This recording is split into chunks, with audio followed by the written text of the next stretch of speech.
देवी। বাহুবলীর হাত ধরে শুরু হয়েছিল, তারপর একে একে পুষ্পা, কেজিএফ কিংবা ট্রিপল আর বক্স অফিসে বলিউডকে বলে বলে গোল দিয়েছে এই দক্ষিণী ছবিগুলি। ভাষার দূরত্বকে পরোয়া না করেই এই সমস্ত ছবি দেখতে হল ভরিয়েছেন দর্শকরা। আর দক্ষিণী ছবিগুলি মূলত হিরো নির্ভর, তবে হিরোইন ছাড়া সেই হিরোর সমস্ত কারিশমা স্লান অপূর্ণ। সাউথ ইন্ডিয়ান ফিল্ম ইন্ডাস্ট্রিতে তাই নায়িকাদের কদরও কম নয়। আর দক্ষিণ ভারতের নায়িকারা অভিনয়, হটনেস, সৌন্দর্য কিংবা উপার্জনের দিক দিয়েও বলিউডকেও হার মানাচ্ছেন। তো বন্ধুরা, আজকের এই ভিডিওতে আমরা দক্ষিণ ভারতের সবচেয়ে দামি 10 জন অভিনেত্রীকে নিয়ে আলোচনা করব এবং দেখবো দামে গুণে রূপে আসলে কে সেরা। তো বেশি কথা না বাড়িয়ে মূল ভিডিওতে চলে যাচ্ছে। তো এই তালিকার 10 নম্বর অবস্থানে রয়েছে রামিয়া কৃষ্ণান। বাহুবলীতে শিবগামীর চরিত্রে সকলের নজর কেড়েছিলেন রামিয়া কৃষ্ণান।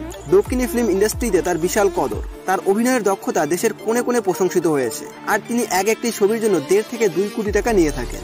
তালিকার 9 নম্বর অবস্থানে রয়েছে শ্রুতি হাসান। কমল হাসানের মেয়ে শ্রুতি হাসান অভিনয়ের পাশাপাশি গানও করেন। দক্ষিণী ফিল্ম ইন্ডাস্ট্রিতে তিনি খুব জনপ্রিয় মুখ। তাছাড়া বলিউডে কাজ করেছেন এই শ্রুতি হাসান, আর তিনি প্রতি ছবির জন্য 1.5 থেকে 2 কোটি টাকা নিয়ে থাকেন।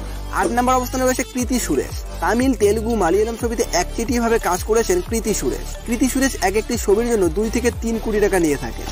তালিকার 7 নম্বর অবস্থানে রয়েছে কাজল আগরওয়াল। হিন্দি ছবির হাত ধরে ফিল্ম ইন্ডাস্ট্রিতে পা রেখেছিলেন কাজল আগরওয়াল, তবে তেলুগু এবং তামিল ছবিতে তিনি সবচেয়ে বেশি জনপ্রিয়তা পান। আর 2009 সালে কাজল অভিনীত মাগদিরা তেলুগু ফিল্ম ইন্ডাস্ট্রিতে অন্যতম সেরা প্রোডাকশন ছিল। কাজল আগরওয়াল এক একটি ছবির জন্য 4 কোটি টাকা পর্যন্ত নিয়ে থাকেন। 6 নম্বর অবস্থানে রয়েছে রাকুল প্রীত সিং। 2009 সালে কন্নড় ছবি গিল্লির হাত ধরে সিনেমা জগতে পা রাখেন রাকুল প্রীত সিং। 2014 সালে হিমাংশু কোহলির বিপরীতে ইয়ারিয়া ছবিতে প্রথম বলিউডে কাজ করেছিলেন তিনি। তার পারিশ্রমিক 2.5 থেকে 4 কোটি টাকা। 5 নম্বর অবস্থানে রয়েছে তামান্না ভাটিয়া। বাহুবলীতে তামান্নার চরিত্র প্রশংসিত।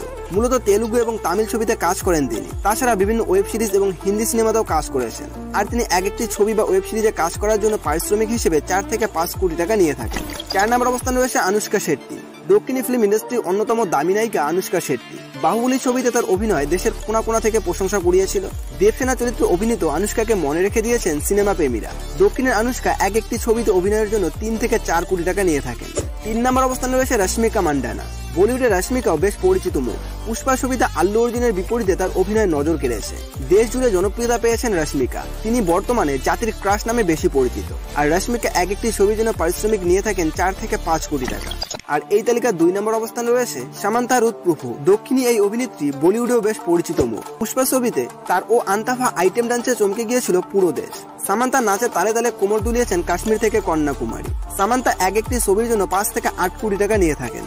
আর এই তালিকার 1 নম্বর অবস্থানে রয়েছে নয়নতারা। তিনি দক্ষিণ ফিল্ম ইন্ডাস্ট্রির অন্যতম দামি নায়িকা। তেলুগু, তামিল, মালয়ালম ছবিতে নয়নতারার একচেটিয়া রাজত্ব। ফোর্বস ইন্ডিয়ান সেলিব্রিটি তালিকায় 2018 সালে একমাত্র ভারতীয় হিসেবে তিনি জায়গা পেয়েছিলেন। তিনি শীর্ষ 100 জনের মধ্যে একজন ছিলেন। আর নয়নতারা এক একটি ছবির জন্য 7 থেকে 10 কোটি টাকা নিয়ে থাকেন।